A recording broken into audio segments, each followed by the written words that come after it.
अस्सलाम वालेकुम, मैं हूं आपका मेज़बान अदनान हैदर। साल 2022 इमरान खान की सियासत का एक भारी साल समझा गया और जैसे जैसे साल ने अपना वक्त गुजारना शुरू किया, जनवरी के बाद फरवरी, फरवरी के बाद मार्च, इमरान खान साहब की मुश्किलात में मज़ीद इजाफा होता गया। कुछ लोगों का अंदाज़ा ये भी है कि शायद इमरान खान की जो सियासत है वो हुकूमती कारकर्दगी की वजह से और किए गए वादों को पूरा ना करने की वजह से उसको शायद बहुत बहुत बड़ा डेंट पड़ने जा रहा था और इमरान खान साहब अपनी वज़ारत उज़्मा की कुर्सी को बचाने के साथ साथ अपनी सियासत को भी बचाना चाहते थे। तो क्या वो इसमें कामयाब हुए या नहीं? सियासी जो एक्सपर्ट्स हैं उनका मानना यह है कि इमरान खान साहब के खिलाफ जब vote of no confidence table हुआ था तो खान साहब को भी पता था कि शायद वोट ऑफ नो कॉन्फिडेंस अब उनके खिलाफ कामयाब हो जाएगा और वो वज़ारत उज़्मा की सीट पर नहीं रहेंगे। लिहाजा उन्होंने एक हल्की सी कोशिश ज़रूर की वज़ारत उज़्मा की कुर्सी को बचाने की, लेकिन उनका फोकस था अपनी सियासत को बचाना ताकि अवाम जो महंगाई के बोझ तले दब चुके थे, जिनसे एक भी किया गया वादा पूरा नहीं किया था, कल को अगर वो पब्लिक में निकलें तो उनके साथ मिलकर नए इलेक्शन की बात कर सकें, दोबारा कामयाबी की बात कर सकें और अपनी सियासत पर बात कर सकें। और इस सब के लिए 27 मार्च को इमरान खान साहब ने इस्लामाबाद में एक जलसा किया और उस जलसे में कौम को सरप्राइज़ दिया और वो सरप्राइज़ था एक सफ़ेद सा कागज़। उसको उन्होंने कहा कि ये ख़त है और ये ख़त है उस वोट ऑफ नो कॉन्फिडेंस के लिए जो उनके खिलाफ टेबल किया गया। ये एक पूरी साजिश है जो कि प्लान की जा रही है इमरान खान साहब को वज़ारत उज़्मा के ओहदे से हटाने के लिए, क्योंकि उस वक्त वो वज़ारत उज़्मा की कुर्सी पर थे जब इस्लामाबाद में ये जलसा हो रहा था और वो पूरी कौम को वो सफ़ेद कागज़ दिखा रहे थे। लोगों का मानना यह है कि गो इमरान खान वज़ारत उज़्मा की कुर्सी पर नहीं रहे, लेकिन 27 मार्च को दिखाया गया वो ख़त उनकी सियासत में एक नई रूह डाल गया है। अब सवाल ये पैदा होता है कि वज़ारत उज़्मा की कुर्सी से हटने के बाद जो जलसों का एक सिलसिला उन्होंने शुरू किया था वज़ीर आज़म होते हुए, वो कल लाहौर तक पहुंचा और एक लोगों का बड़ा हमें मजमा लाहौर के जलसे में भी नज़र आया। तो ये जो बड़े बड़े जलसे हैं और जो नैरेटिव इमरान खान ने बिल्ड किया है उस ख़त को सामने रखते हुए, क्योंकि अब अवाम इमरान खान से साहब से 3.5 साल जो उनकी परफॉर्मेंस थी उस पर सवाल नहीं पूछ रही। महंगाई हुई, बेरोज़गारी हुई, किए गया वादा पूरा नहीं हुआ, लोग उस पर सवाल नहीं पूछ रहे।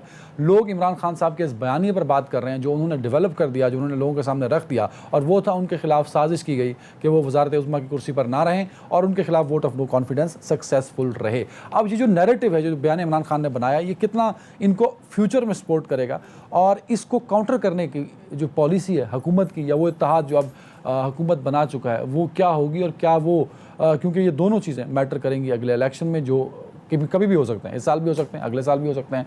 लेकिन क्या इमरान खान साहब के बयानियों को तोड़ पाएंगे ये मुत्तहदा हुकूमत के लोग, क्योंकि कहीं ना कहीं उनका वोट बैंक भी इमरान खान साहब के जलसे और अवामी पावर मुतासर कर रहे हैं। मुल्क में जो सियासी गहमा गहमी और सियासी बदलाव है उस पर हम बात करेंगे, क्योंकि जहां काबीना के लोग हल्फ उठा रहे हैं वहीं बिलावल भुट्टो जो बड़े अहम इत्तेहादी हैं हुकूमत वक्त के, वो वज़ीर आज़म शहबाज शरीफ के भाई मियां नवाज शरीफ से मिलने लंदन पहुँचे हैं और क्या मामला तय होने लगे हैं। जो लोग नाराज़ बताए जा रहे हैं मुत्तहदा हुकूमत से, तो क्या उनको मना पाएगी यह हुकूमत, क्योंकि 174 वोटों पर खड़ी यह हुकूमत किसी वक्त भी गिर सकती है, ये मानना है पाकिस्तान तहरीक इंसाफ के लोगों का। इस पर बात करने के लिए मुझे ज्वाइन किया है पाकिस्तान लीग नून से सीनियर रहनुमा जनाब सेनेटर निहाल हाशमी साहब ने। निहाल साहब, बहुत शुक्रिया वक्त देने के लिए।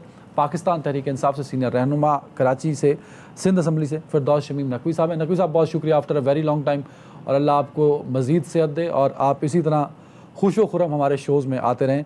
बहरामंद तंगी साहब हैं पाकिस्तान पीपल्स पार्टी से, सेनेटर बहरामंद तंगी साहब, बहुत शुक्रिया सर वक्त देने के लिए। सबसे पहले तो मैं आपकी जानिब आऊँगा।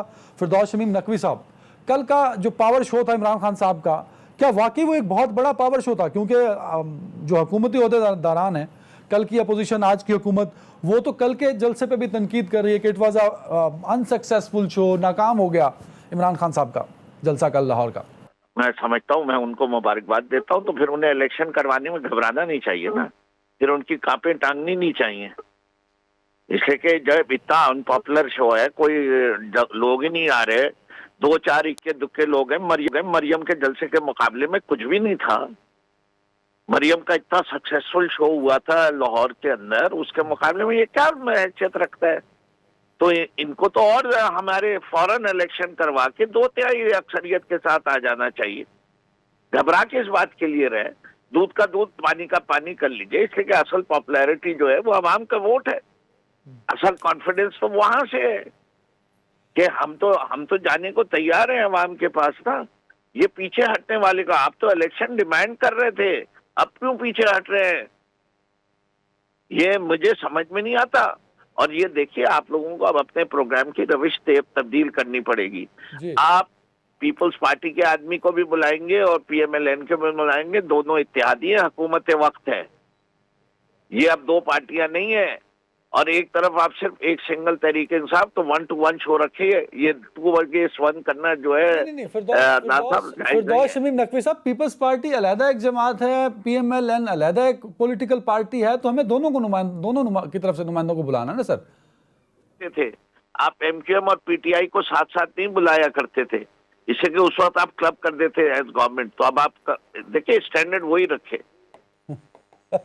अच्छा सर, चलो मैं अगली दफा कोशिश करूंगा कि एक बंदा जो है वो एनालिस्ट बिठा लूं, एक्सपर्ट, पार्टी से ना बुलाऊं। बट मेरा मानना ये है कि पीपल्स पार्टी का अलहदा स्टैंड है और पीएमएलएन का अलहदा है, तो दोनों का अलग अलग मौक़िफ़ होना चाहिए सर, मेरा मानना ये है। वैसे इस पे दोनों अपनी राय दे दें। फिर इनको जितना वक्त दें उतना अकेले को मुझे दें सर। ये मैं कर दूंगा, आपको थोड़ा ज्यादा टाइम दे दूंगा उन दोनों की इजाजत से। तो ये जो जलसों का सिलसिला है सर, ये कब तक कंटिन्यू रहेगा और नतीजा क्या निकलेगा? जी देखिए, बात सारी है जी कि हमने बड़ी क्लियरली ऑब्जेक्टिव दिया। हमने कहा हम समझते हैं कि इस प्रेजेंट क्राइसिस का जो हल है जो मुल्क के लिए बेहतर है, वो ये है कि फौरी इंतखाबात करा लो। इससे कि हम तुम्हें मानते नहीं है, हम तुम्हें साजिशी समझते हैं, हम तुम्हें मुजरिम समझते हैं, हम तुम्हें डकैत समझते हैं, हम तुम्हें चोर समझते हैं, हम तुम्हें झूठा समझते हैं, हम तुम्हें मक्कार समझते हैं। इससे कि ये सारी चीजें तुमने की हुई।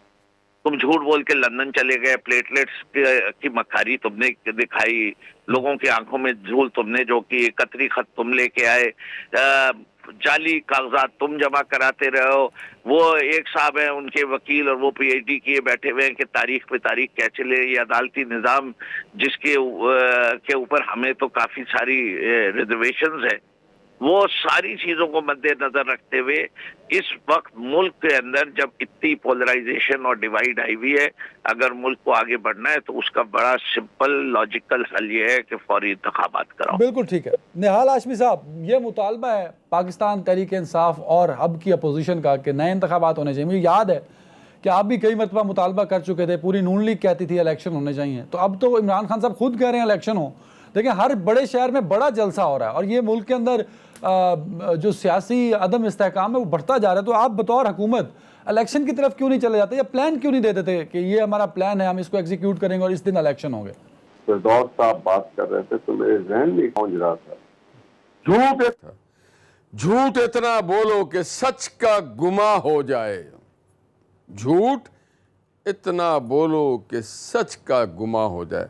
और ये इनफरादी झूठ नहीं, ये तो इज्तिमाई झूठ बोलते हैं। और ये झूठ जब बोल रहे थे खान साहब, तो फिरदौस नकवी साहब ने खुद पकड़ लिया था एक बार कराची सुई गैस के सामने, और इन बेचारों को भुगतना पड़ा, इनको कायदे ऐवान से बरतरफ कर दिया गया। और ये फिर बस वो अपनी जगह, मगर आज कोई मजबूरी होगी।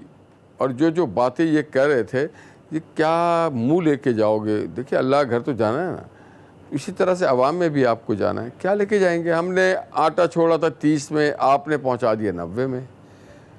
मुस्लिम लीग की हुकूमत ने चीनी छोड़ी थी 50 पे, आपके एटीएम कार्ड ने उसको पहुंचा दिया 120 में। हमने पेट्रोल छोड़ा था 70 और 76 का, आपके नदीम बाबर एंड कंपनी ने उसको 150 पे पहुंचा दिया। अब अल्लाह जाने कहाँ तक जाए। हमने 100 प्लस पे डॉलर छोड़ा था, आपने अल्हम्दुलिल्लाह 200 के करीब ले गए। हमने दवाइयों को बिल्कुल नहीं छेड़ा था, आपके वो कियानी साहब ने 600 गुना बढ़ा दिया।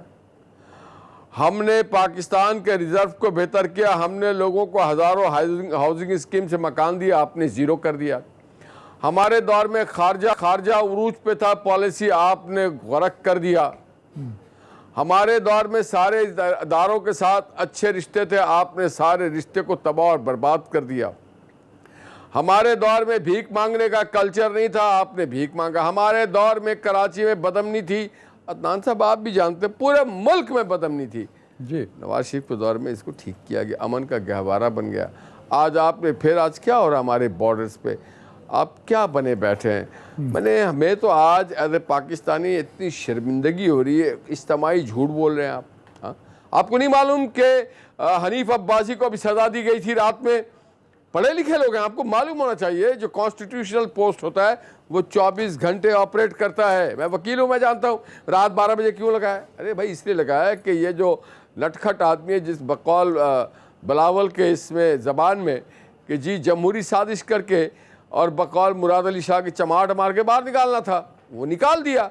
और ये यू टर्न आदमी, और मुझे तो शर्म आ रहा है, सच्ची पूछिए, ला इलाहा इल्लल्लाह, मुझे बड़ा शर्म आ रहा है इस आदमी से कि जो घर की चीज़ें बेचता है। मुशाहिदुल्लाह मरहूम ने ठीक कहा था, एक नशई ने मेरा सब कुछ बेच डाला, इसने घड़ी बेच डाली, इसने ज़मीन बेच डाली, इसने जमा बेच डाला, इसने हमारा ज़मीर बेच डाला, इसने हमारी इज्जत बेच डाली, टके का कर दिया पाकिस्तानियों को। अरे भाई तुम चिपित देने का चुपित का शोर हुआ, तुम्हें कब धमकी दिया गया? धमकी दिया था भुट्टो को, हेनरी किसिंजर ने धमकी दी थी नवाज शरीफ को, तुमने एटमी धमाके किए, धमकी मिला था मुशर्रफ को। ऐसी झूठा खत लेके वो खुद कहता है झूठ बोलना तो आर्ट है, वो खुद करता है यू टर्न। और इसके जलसे में कौन जाते हैं? इसके जलसे में वो लोग जाते हैं कि जो आइन के एक ऐसा तबका है पाकिस्तान में जिसको आइन पाकिस्तान ने कहा कि तुम दूसरे दर्जे के शहरी हो, सॉरी तुम अकलियत शहरी हो। हमें नहीं मालूम तुम क्या कर रहे हो बैरून मुल्क साजिश बैठ करके, हमें नहीं मालूम यूथ नो सारा तुम्हारे साथ क्या कर रहा है, हमें नहीं मालूम कि तुम लंदन आ रहा है, अमेरिका में झंडे जलाते नहीं हो अमेरिका का, अमेरिका में बैठ के अमेरिका के खिलाफ बातें नहीं करते हो। आज अमेरिका ना आती है तो उससे जाकर के जी हुजूरी करते हो, पाकिस्तान के झंडे जलाते हो। पाकिस्तानी कौम तुम्हें कभी नहीं छोड़ेगी, पाकिस्तान का पासपोर्ट जलाते हो, बेशरम बेगैरत लोग हैं ये पाकिस्तान का झंडा जलाते हैं बेगैरत के बच्चे, मेरा सवाल पाकिस्तान का पासपोर्ट जलाते हैं बेगैरत के बच्चे। सर देखे ना ये ना जो पाकिस्तान का झंडा और पासपोर्ट जलाएगा उसको पाकिस्तानी कहलाने का हक नहीं है। सर पता है क्या, वो फिर पर्सनल अटैक शुरू हो जाएंगे। मैं अगर फिरदौस साहब रिस्पांस करना चाहें। पर्सनल अटैक नहीं है, नहीं सर, देखिए इस मुल्क के खातिर हर रोज हमारे सिपाही हमारे फौजी मरते हैं, हमारे बाप दादा शहीद हुए थे तो पाकिस्तान बना था, ये हमारा झंडा जलाएंगे? नहीं झंडा नहीं जलाएंगे हमारा, मुझे ये हमारा पासपोर्ट जलाएंगे बेगैरत। अच्छा फिरदौस शमीम नकवी साहब अगर रिस्पांस करना चाहिए, इनको बुलाया ना करे, जब हमें बुलाया करे, एक लाइन खींच दे मुहिब्बे वतन का और ये बेगैरतों का जो हमारा पासपोर्ट जलाएंगे। सर गद्दारी का सर्टिफिकेट तो नहीं मार सकते। ना ना ना ना ना ना, ये इनको जल जाना चाहिए अपने जमीर के अंदर। ये इतने बेशरम लोग हैं, पाकिस्तान को बेच खाया, तोसा खाना से लेके हर चीज, इतने बेशरम है। एटीएम कार्ड चोर, हमारे बच्चों को निवाले छीने, रोजगार छीन लिया, मीडिया पे कदगन लगा दी, सोशल मीडिया पे कदगन लगाई। इंसान है ये लोग। पीटीआई ने मालूम कहां से आ गई, जिसको खातिमुन नबीन ना बोलना आता हो, खातिमुन नबीन नहीं बोल सकता है जो शख्स। सर अवामी जमात तो है ना, रियासत मदीना की बात करता है, अच्छा फिर गालियां बकता है, बदतमीजियां करता है। निहाल साहब वन साइड खेलने वाले हमें आगे बताएंगे पाकिस्तान। प्लीज रिस्पांस लेने दें। बात की जाती है, पहले भी ये सुप्रीम कोर्ट के बाहर एक दफा बदतमीजी करके कंटेम्प्ट ऑफ कोर्ट में, कोर्ट से अदालत में जा चुका है। ये इसको तमीज नहीं है। कोर्ट के ऑर्डर को फॉलो किया हमने, आप कितना नहीं कि सुप्रीम कोर्ट को गालियां बकें। सर वो एक बोलेगा और वो अल्लाह मियां कहते हैं अब तुम भुगतोगे, आप लोग भुगतोगे। पाकिस्तान के चीजों को बेचने वाले, पाकिस्तान के अनाज को बेचने वाले, पाकिस्तान के अनाज को बेचने वाले बात करते हैं। निहाल साहब मुझे ब्रेक लेनी पड़ेगी सर। ये बदतमीजी अगर आपने अपने नहीं इस तरह नहीं होगा, कोई भी नहीं करेगा, कोई भी नहीं करेगा। प्लीज मेरी दोनों से रिक्वेस्ट है, निहाल साहब फिरदौस साहब अपनी अपनी टर्न पे बोल लेंगे, मैं आपको इक्वल टाइम दे दूंगा सर। नहीं, but this is ridiculous the language he is using. I am not willing to attend such a program with such a You are ridiculous. What the behavior you are doing? फिरदौस साहब तुम्हारा leader चीजें बेचता है, तुम्हारे supporter passport को जलाते हैं, पाकिस्तान के झंडे जलाते हैं। खातिमुन नबीन बोलना नहीं आता है और बात करते हैं। फिर यार ब्रेक ले रहा हूँ। फिरदौस साहब मैं निहाल साहब जरा प्लीज कूल डाउन, ब्रेक ले लो यार।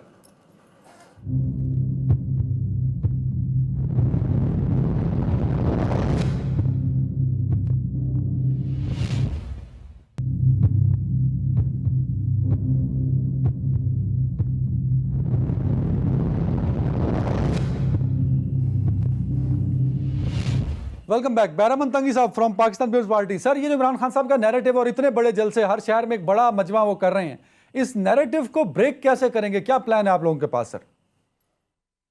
बिस्मिल्लाहिर्रहमानिर्रहीम। अदनान, देखिए मेरी बात सुने। इमरान अपनी सियासत को खुद ब्रेक कर रहे हैं और पीटीआई और इमरान की सियासत का सर्वाइवल इसमें था।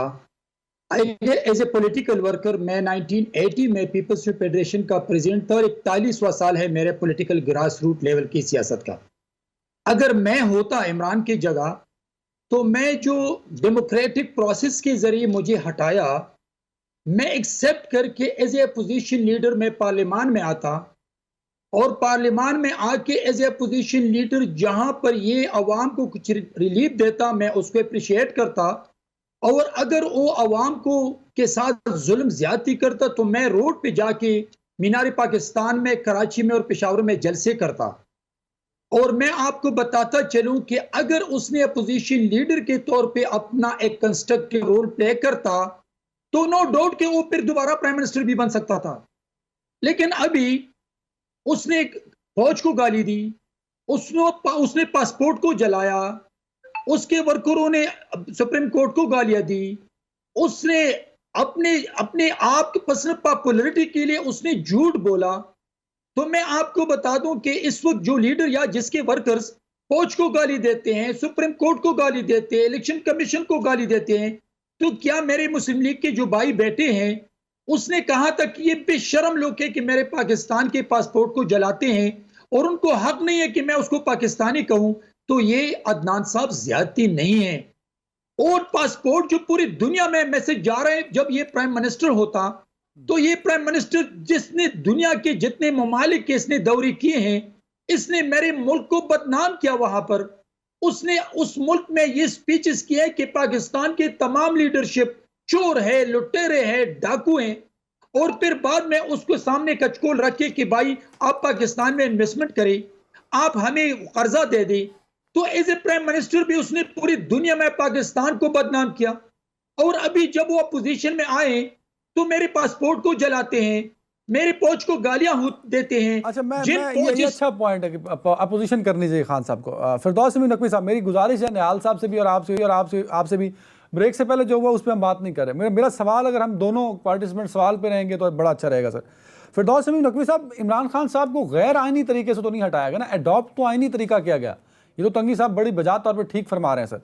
तो अगर अपोजिशन की कुर्सी पर बैठ जाएंगे खान साहब तो ये भी एक डेमोक्रेटिक प्रोसेस है सर। इलेक्शन अपने पहले तो मुझे ये बताइए, असेंबली में लोगों की खरीद और फरोख्त करना डेमोक्रेटिक प्रोसेस है? बिल्कुल भी नहीं। क्या सेनेट के इलेक्शन में खरीद और फरोख्त नहीं हुई? क्या वीडियोस नहीं आई? क्या पाकिस्तान में माजी में छांगा मांगा नहीं हुआ? उस वक्त तो तहरीक इंसाफ एग्जिस्ट भी नहीं करती थी। क्या मरी में लोगों को यरगमाल नहीं किया? मैरियट के किस्से भूल गए? क्या पेशावर के अंदर उतनी सीटें ना होने के बावजूद सेनेटर बना लेना, ये सब जमहूरी रिवायतें हैं। उसके ऊपर हमारी अदालतें क्यों खामोश रही जब माजी में खरीदो फरोख्त होती रही?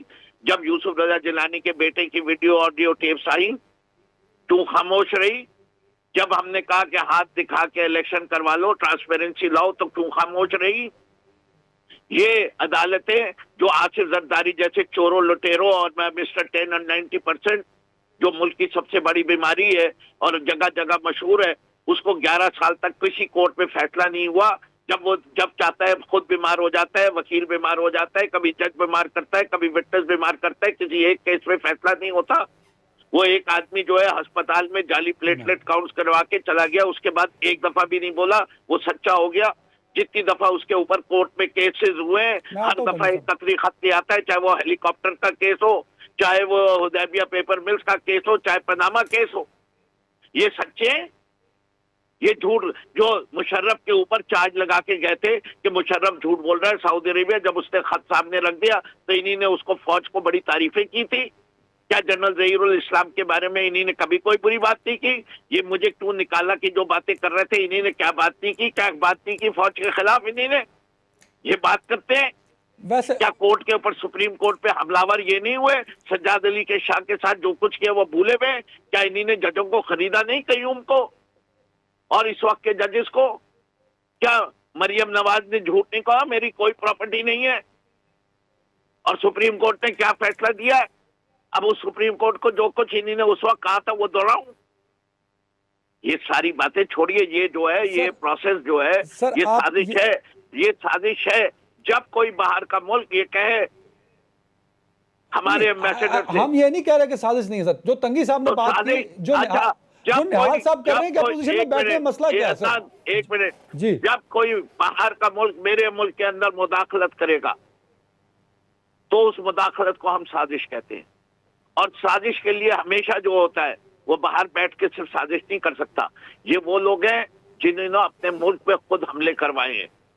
ड्रोन अटैक्स की क्यों इजाजत दी इन्हीं ने पाकिस्तान की सरजमीन इस्तेमाल होने के लिए? इनको शर्म नहीं आती? इनको पाकिस्तानियों की गैरत का कोई ख्याल नहीं है कि अपने बरादर मुसलमानों को गोले बारूद से उड़वाते रहे, अपने मुल्क में लोगों को मरवाते रहे, पर्चियां लेके सर सामने बैठने मैं ये अगले सवाल पे जाता हूँ। फिरदौस साहब मेरे सवाल का जवाब दे देना कि अपोजिशन में बैठने में मसला क्या है सर? हम क्यों बैठे? हमारा भी जमहूरी हक, हमने रिजाइन किया। कोई गैर जमहूरी अमल है? हम नहीं समझते ये ऐवान इस काबिल रहे कि ऐसे चोरों के साथ बैठा जाए। बिल्कुल ठीक, बिल्कुल ठीक। निहाल हाशमी साहब, ओवर टू यू सर। मेरे अगर सवाल पर रहा जाए सर, इलेक्शन कराने में मसला क्या है, कबात क्या है सर? आप एक प्लान दे सकते हैं, वही सवाल है सर, अगर उस पर जवाब स्पेसिफिकली दे दें ताकि खान साहब को भी बाहर जल्द से ना करने पड़े और आपको भी एक मुश्किल अपोजिशन का सामना ना करना पड़े। निहाल साहब मेरे बड़े मोहतरम हैं, मैंने पिछले बार भी फिरदौस भाई को नहीं, उस रवैये को और उस लीडरशिप को कहा था। अब भी ये कह रहा हूँ कि जनाब मोईद यूसुफ जो नेशनल सिक्योरिटी एडवाइज़र था, नेशनल सिक्योरिटी एडवाइज़र अमेरिका का, अमेरिका से लेके आ गया आप। पेट्रोलियम का जो वज़ीर वो भी अमेरिका से आया है, नदीम बाबर।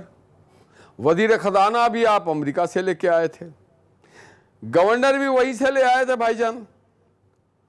और जनाब क्या कहते हैं नेशनल सिक्योरिटी, आपके नेशनल एडवाइज़र शहबाज गिल भी आप वहीं से लेके आए। सारे टब्बर तो अमेरिका से लाए, तो अमेरिका आपको मुदाखलत क्यों करेगा? अब रह गया इलेक्शन। सर इलेक्शन इसलिए, देखिए अदनान भाई आप पढ़े लिखे लोग हैं, फिरदौस साहब कायदे हिज़्ब इख्तलाफ रहे हैं प्रोविंशियल असेंबली के, उन्हें मुझसे अगर कम नहीं तो ज़्यादा नहीं तो कम भी मालूम नहीं। उनको पता है कि इलेक्शन कराने का एक तरीक़ेकार होता है, एक बिल होता है, एक डिडक्शन होता है, इलेक्शन कमीशन इसको कराता है। क्योंकि पूरी कौम इस बात के मुतरिफ़ है कि डेस्का और इस तरह के जो वाक़यात हुए थे जिसमें पूरे के पूरे प्रिजाइडिंग अफसर ही धुंध में धांधली में गायब हो गए थे, तो इलेक्शन कमीशन ने अभी सुप्रीम कोर्ट को जाके कहा कि जनाबे वाला इस सारे प्रोसेस को ठीक करने में हमें लगेगा 7 से 8 माह। अब 7 से 8 माह कम से कम अगर जब होता है उसी के बाद आप इलेक्शन करा सकते हैं, उससे पहले आप, मैंने इलेक्शन क्या किया, जलसे गाह में लोगों ने बोला हाथ उठाओ कौन इमरान के साथ है और कौन नहीं है, ऐसे नहीं होगा। पाकिस्तान के 240 से ज़्यादा जो हलक़े हैं उसमें प्रिजाइडिंग अफसर से लेकर के पोलिंग स्टेशन से लेकर बड़ा एक प्रोसेस होता है जिसको फिर ये मुझसे ज़्यादा जानते हैं कि हल्का बंदी की जाती है, डिलिमिटेशन जिसे कहा जाता है। Sir agree with you. Nihal sahab एक पॉइंट मेरा ले लें सर, निहाल साहब एक पॉइंट ले लें आप। बिल्कुल जिस दिन इलेक्शन कमीशन ने कह दिया कि आप इलेक्शन कराएं, हम अगले दिन कराएंगे। अच्छा बिल्कुल ठीक। अच्छा सर ये बताइए, आप बिल्कुल सही है, इस पे तो मैं फिरदौस साहब ने आपका पॉइंट ले लिया। मुझे ये बताइए खान साहब कल को आगे फिर धरने पे बैठ जाएं तो आप क्या रिस्पांस करेंगे? पूरा मुल्क वो ब्लॉक कर दें, जितने लोग उनके कहने पे निकलते हैं सर, पावर स्ट्रीट पावर तो है उनके पास, तो उसको कैसे? शौक से आके बैठे, शौक से आके बैठे। अब कोई और ज़हीरुल इस्लाम साहब नहीं है, इदारे नहीं, सिर्फ फर्द था ज़हीरुल इस्लाम, अब नहीं है। शौक से आके बैठे, ये कह रहे हैं कि ये मुल्क की खिदमत करना चाहते, मोहब्बत, ये मोहब्बत है कि आप लोगों को तंग करें, लोगों की राहदारियां रोक लें, हॉस्पिटल ना जाने दें, दुकान ना खोलने दें, मरीज एम्बुलेंस में मर जाए। आपकी शाहाना शान है कि साइकिल के बजाय आप हेलीकॉप्टर बजाएं, हेलीकॉप्टर केस भी खुलेगा, सारा खुलेगा। हेलीकॉप्टर में सारे ही जाते थे ना सर, सबका खुलना चाहिए। तंगी साहब आप आए जी, धरने पे आए ना प्लीज। अच्छा मैं आपका जमहूरी हक है, आप आए धरने पे, सबसे पूछता हूँ, किसी ने आपको नहीं रोका है, करें आप धरना। तंगी हम साहब भी इंटरटेनमेंट का प्रोग्राम देखना चाहते हैं, मौसीकी का प्रोग्राम, हमें भी शौक है, बहुत दिन हो गया हमें मौसीकी के प्रोग्राम सुने हुए और देखे हुए। आप जरूर आगे कर रहे हैं धरना और मौसीकी। नहीं, धरने को मौसीकी तो नहीं कह सकते, कॉन्सर्ट का धरना, कॉन्सर्ट नेशनल कॉन्सर्ट करें आप, हमें एतराज नहीं है। बिल्कुल। अच्छा तंगी साहब ये बताइए कि बिलावल साहब खैरियत से गए, नवाज शरीफ साहब से उनकी मुलाकात हुई, कुछ खबरें ये आई थी कि शायद पीपल्स पार्टी के कुछ इख्तलाफात हुए हैं या कुछ तहफ़्फ़ुज़ात थे शहबाज शरीफ साहब से, तो उसको मनवाने के लिए वो स्पेशल बिलावल साहब गए हैं सर।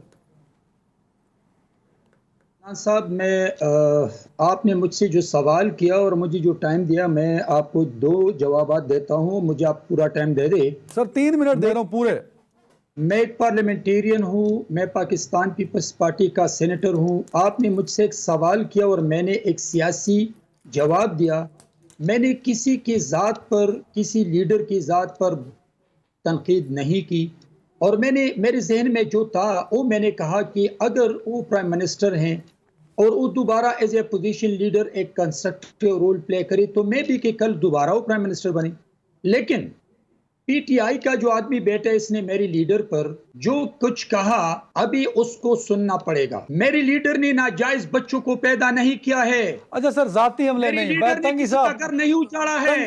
तंगी साहब देखिए ये पर्सनल अटैक है करप्शन पे नहीं निकाला है सर। मेरी पर्सनल लीडर ने तो शाहाना से तोहाइफ बेचकर चोरी नहीं की है। मेरी लीडर हाकिम अली जरदारी, रईस हाकिम अली जरदारी का बेटा है। तुम मेरे लीडर के पांव के बराबर, मेरे लीडर की जूतों की मिट्टी के बराबर भी ना हो। नहीं सर, ये बेशरम, तंगी बेशरम, बेगैरत आदमी। नहीं सर, ये गलत बात है। Please please please please please तंगी साहब ये गलत कर रहे हैं सर। आप ये मेरी इंसल्ट कर रहे हैं। आपके आप मेरे पैनल में बैठे को बेशरम नहीं, ये लफ्ज नहीं यूज कर सकते। प्लीज यार, प्लीज यार। नहीं तंगी साहब नहीं। लेकिन इसने मेरी लीडर को फिर मिस्टर 10% ऑफ करप्शन का करप्ट कहा। क्या जरूरत थी? इसको सियासी बात करना चाहिए था। आओ कानूनी बात करें, सियासी बात करें। लोग हमें देखते हैं, लोग हमें सुनते हैं, हमारे बारे में फैसला करते हैं कि ये कैसी पार्लियामेंटेरियन है, कैसी एमपीए है। अदनान, मैंने ये कहा कि कल दोबारा प्राइम मिनिस्टर बन सकते हैं इमरान, तो क्या मैंने उसके करप्शन के बारे में कहा? मैंने उस पर कोई चार्जेस लगाई कि इसने मेरे लीडर पर चार्जेस लगा के फिर उसको गालियां दी? मैं 41 साल का पॉलिटिकल वर्कर हूं, मैं न नौकर हूं और न मैं बदबूदार। साहब ने गाली नहीं दी सर, गालियां नहीं दी उन्होंने। गालियां जब मेरी लीडर को मिस्टर 10% कहा, तो मैं इमरान के बाप को कब्र से निकाल कर उनको ये बहुत यार। तंगी साहब प्लीज, तंगी साहब की आवाज प्लीज मुझे डाउन करनी पड़ेगी। तंगी साहब ना ये देखें, नहीं प्लीज। अदनान साहब, मैंने टॉक शोज किए हैं, मैं टॉक शो करता हूं, लेकिन मैं किसी की जात पर अटैक नहीं करता हूं। मतलब ये आज मुझे हक नहीं है कि किसी को मिस्टर 10% कहूं या चोर डाकू लुटेरा कहूं, इसलिए कि लोग हमें देखते हो, हमें जेब नहीं देते हैं। लेकिन क्या था, इनको चाहिए था कि मेरी बात का जवाब देता, और अगर मैं गलत था तो ये कहता कि हम अपोजिशन में नहीं बैठते हैं। लेकिन ऐसा नहीं करना चाहिए। अच्छा, मैं यार ब्रेक ले लो प्लीज यार, ब्रेक ले लो।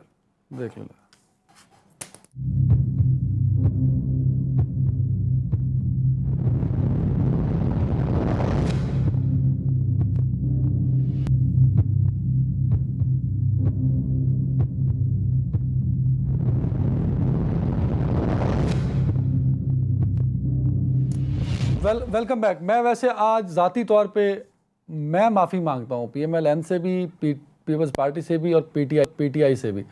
मेरे ख्याल में आप तीनों एक सीनियर पॉलिटिशियंस हैं, हमें अल्फाज का इस्तेमाल जो है ना वो बड़ा सोच समझ के शायद करना चाहिए। बिकॉज जब TV पे जा रहा होता है तो शायद पूरी कौम देख रही होती है, कहीं भी उसको दोबारा भी देखा जा सकता है। मैं फिरदौस शमीम नकवी साहब, बड़ी माजरत के साथ अगले सवाल पर जा रहा हूँ सर। मेरे पास sir Pakistan bureau of statistic की एक रिपोर्ट पड़ी है। वो रिपोर्ट ये बताती है सर कि लास्ट वीकेंड 14/4 को जब क्लोज हो रहा है तब भी महंगाई की शरह में कमी आ रही है सर, और ये रेट 0.68% कमी हुई। जो 21/4/2022 को वीकेंड क्लोज हो रहा है सर, उस पर ये रिपोर्ट बताती है कि जो इन्फ्लेशन में कमी हो रही है सर 1.28% है। तो शहबाज शरीफ साहब के आने से मुल्क में महंगाई कम हो रही है sir, as per Pakistan bureau of statistic. मेरे ख्याल से इसके अंदर अगर आप एक हफ्ते के ऊपर जो है वो ऐसे फैसले करेंगे तो वो मेरे ख्याल से दुरुस्त नहीं होते। सीजनल इम्पैक्ट्स होते हैं, सब कुछ होते। अभी आपने देखा बिजली के नर्क बढ़ रहे हैं, पेट्रोल की कीमतें बढ़ाने की बात हो रही है। तमाम चीजें जिसपे वो पेट्रोल बम कहते थे, अब वो पेट्रोल बम खुद गिनाने लगे हैं। अभी LNG के परचेज का कॉन्ट्रैक्ट जो है, जो अब साइन शेयर किए हैं, 6 most expensive cargoes in the history of Pakistan sign किए हैं। तो ये तो वक्त बताएगा और अब नैरेटिव चेंज हो चुका है। इस मुल्क में इस वक्त खुददारी की जंग है, इस वक्त इस मुल्क में हकीकी आजादी की जंग है। इस वक्त इस मुल्क के नौजवान को जो चाहिए वो गुलाम नहीं चाहिए, उन्हें ऐसे लोग नहीं चाहिए जो कहते हैं बेगर्स आर नॉट चूजर्स। उनको वो चाहिए जो आदमी खड़ा होकर कहे कि हम पेट पे पत्थर बांधेंगे और खंदक खोदेंगे और हम मुसलमान बन के लड़ेंगे और कोई हमारा सरनगू नहीं कर सकेगा। हमें वो चाहिए जो यूनाइटेड नेशंस की असेंबली में जाके अपने रसूल अल्लाह की नामूस के लिए खड़े होकर बात कर सके, जो इस्लामोफोबिया के खिलाफ आवाज उठा सके। इन्हीं ने जिस तरीके से इतने साल ये हुकूमतों में रहे, क्यों नहीं किया? ये अभी कोई जिक्र कर रहा था रोटी कपड़ा मकान वालों ने, उस दिन इस वक्त तक तो 50 साल में पाकिस्तान में किसी घर पर आदमी को भेजत नहीं होना चाहिए था। जो बात कर रहे थे, नवाज शरीफ जितनी दफा बूट पॉलिश कर करके जनरलों की गोदों में पल के और उनकी पॉलिश कर करके जब तक हुकूमत में आया, जितनी बार आया हर दफा हटाया गया है। कोई पहली दफा हटाया, एक दफा हटाया। पनामा के चक्कर में करप्शन के ऊपर गुलाम इसाक ने चार्ज लगाया, तो मुशर्रफ ने चार्ज लगाया, किस किस ने नहीं लगाया? करप्ट है तभी चार्ज लगते हैं। हर दफा इनके ऊपर दूसरे लोग चार्ज लगाते, कभी इसाक खान जैसा तजर्बेकार आदमी लगाता है, कभी जो है वो मुशर्रफ जैसा जनरल लगाता है। और जिस जवलक को ये अपने के बेटे बने हुए थे, अब उसके साथ क्या कर रहे हैं पीपल्स पार्टी वाले वो देख लीजिए। उसकी कब्र पे जाके कितनी लानतें की हैं इन्हीं। अब जो एक दूसरे की लाशें खींच रहे थे, जो केसेस कर रहे थे, वो पार्टनर्स बन गए। जिन्होंने 1970 से लेके तहरीके इंसाफ की हुकूमत आने तक एक दूसरे के जानी दुश्मन थे। ये मिलके हुकूमत चलाएगा। ये फिरदौस साहब, आपके जवाब से कम कम तंगी साहब और निहाल साहब के चेहरे पे हंसी तो आई ना 35 मिनट बाद। मतलब मुझे इस बात की खुशी है कि चलो मेरा तो बात सारी है कि ये जुड़ जाए, हमें इनसे कोई नहीं, हम अकेले इनके लिए काफी है। अभी भी कर रहे हैं। ये 15 पार्टियां मिलकर इतने लोग नहीं जमा कर सके थे दिसंबर में। अच्छा फिरदौस साहब, एक बात जो निहाल हाशमी साहब ने की, मैं वहां उस दिन कोर्ट में था जिस दिन इलेक्शन कमीशन के लोगों को भी बुलाया गया। इलेक्शन कमीशन वाकई ये बात मानता है कि फौरी इलेक्शन उनके लिए मुमकिन नहीं है पूरे मुल्क में। अरे अदनान भाई जवाब दे देता हूँ जी। आपने पाकिस्तान का आईन पढ़ा है? जी पढ़ा है ना। हाँ। पाकिस्तान का आईन बड़े क्लियरली कहता है कि जिस दिन असेंबली अपना टेन्योर पूरा करेगी उसके 60 दिन के अंदर अपना टेन्योर पूरा करेगी। Sir very right. एक मिनट बात सुन लो ना यार। जी बीच में उचको दी। और जब असेंबली बीच में डिसॉल्व हो और टेन्योर नहीं पूरा करे तो 90 दिन में इलेक्शन हो। जिस दिन उन्हें एहसास हुआ था कि ये 90 दिन में इलेक्शन नहीं कराते, उस दिन कोर्ट पे जाते और प्राइम मिनिस्टर को खत लिखते कि हम ये अपनी आईनी जिम्मेदारी पूरी करने के काबिल नहीं। अच्छा फिरदौस साहब, यहाँ एक छोटी सी, क्योंकि निहाल साहब लॉयर हैं, कानून को समझते हैं, मैंने तो सिर्फ डिग्री पढ़ी है, प्रैक्टिसिंग लॉयर तो नहीं हूँ। अच्छा, उसमें असेंबली डिसॉल्व का जिक्र है। असेंबली डिसॉल्व नहीं हुई सर, असेंबली स्टैंड करती है। Understanding election commission has to be ready to conduct election within 90 days.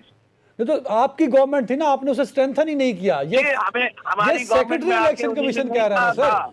उन्हीं ने कोर्ट में जाके कहा है, इसीलिए साजिश कहते हैं, इसीलिए हम साजिश कहते हैं कि ये आईनी इदारा होके अपनी आईनी जिम्मेदारी नहीं पूरी कर रहा।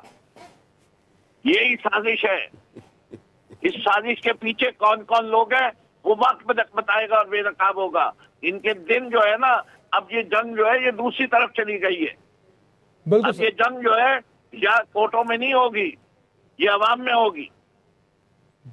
ये जंग कोर्ट में नहीं निहाल साहब, ये जंग कोर्ट में नहीं अवाम में होगी। तो कहीं ना कहीं सर आपको भी पावर शो तो करना पड़ेगा। शहबाज शरीफ साहब से जो हमारी पहली मुलाकात हुई वज़ीर-ए-आज़म बनने के बाद, तो उस पर हम लोगों ने सवाल पूछा उनसे, जो जिक्र फिरदौस साहब कर रहे हैं। तो शहबाज शरीफ ने कहा कि हम भी पॉलिटिकल स्ट्रेंथ और पॉलिटिकल मसल्स हैं वो बड़ी जल्दी ईद के बाद शो करेंगे सर। तो वो आपको करने पड़ेंगे, एक चैलेंज है जो फिरदौस साहब आपको दे रहे हैं सर। बात कहूँ तमाम अदब के साथ, तमाम लोगों के साथ कि ये गवर्नमेंट डिसॉल्व नहीं हुई है, ये चेंज ऑफ गवर्नमेंट हुई है। गवर्नमेंट डिसॉल्व हो जाए तो भी 90 दिन के अंदर इलेक्शन नहीं कराए जाते। Question is there is a difference between the government and the assembly, government and the parliament. Government is something different, parliament is something different and election is something different. और जो general election is something different and जो parliament के अंदर जो election है that is something different. तो ये PTI वाले बेचारों को ये लिख पढ़ के आ जाएं, उनको समझने की ज़रूरत है। नंबर 2, शौक़ से मैंने कहा डुगडुगू लेके आए, बच्चा जमहूरा जहाँ चाहे तमाशा लगाए, हमें कोई एतराज़ नहीं है। हाँ, ये एतराज़ होगा अगर पाकिस्तान की सालमियत पे आप कोई ऐसा मौका करेंगे कि पाकिस्तान के आर्मी को मलाइन करने की कोशिश की जाए, इदारों को मलाइन की जाए, पाकिस्तान की इकॉनमी को मलाइन किया जाए, जनरल पब्लिक को मलाइन किया जाए, तो फिर शायद पाकिस्तान, हम अगर चुप भी रहे तो खल्क़ खुदा चुप ना रहेगी। हमें अपने मसल्स दिखाने की ज़रूरत नहीं, वो दिखाए हुए लोगों निहाल को। साहब, मुझे ये बात नहीं करनी चाहिए थी आपने, सर एक आखिरी मिनट सुन ले। हम इसलिए हुकूमत में नहीं आए और जाएंगे कि हम लोगों को मसल्स दिखाएं और बच्चा जमहूरा का तमाशा दिखाएं। लोगों की ज़िंदगियां बदलनी है, उनको रोज़गार देना है, दवाइयां देनी है मरीज़ों को, घर बना के देना है, सस्ती मार्केट देना है, सस्ता आटा देना है, सस्ते रोज़गार देने हैं। हम इनके तरह खिलाड़ी थोड़ी हैं जी। पाकिस्तान कोई खिलाने का मैदान थोड़ी है। पाकिस्तान उन 20 लाख शहीदों की उम्मीदों का मरकज़ है जिन्होंने पाकिस्तान बनाने के लिए अपनी जानों की कुर्बानी दी थी। पाकिस्तान एक न्यूक्लियर पावर है। इनका लीडर कहता है कि गैर जिम्मेदार लोगों के हाथ में न्यूक्लियर पावर है। आप दुनिया को ये दावत दे रहे हैं कि हम पे पाबंदी लगाई जाए। दुनिया से घड़ियाँ लेके आप दुबई में, यार यही बेच देते, दुबई में बेचने की क्या जरूरत।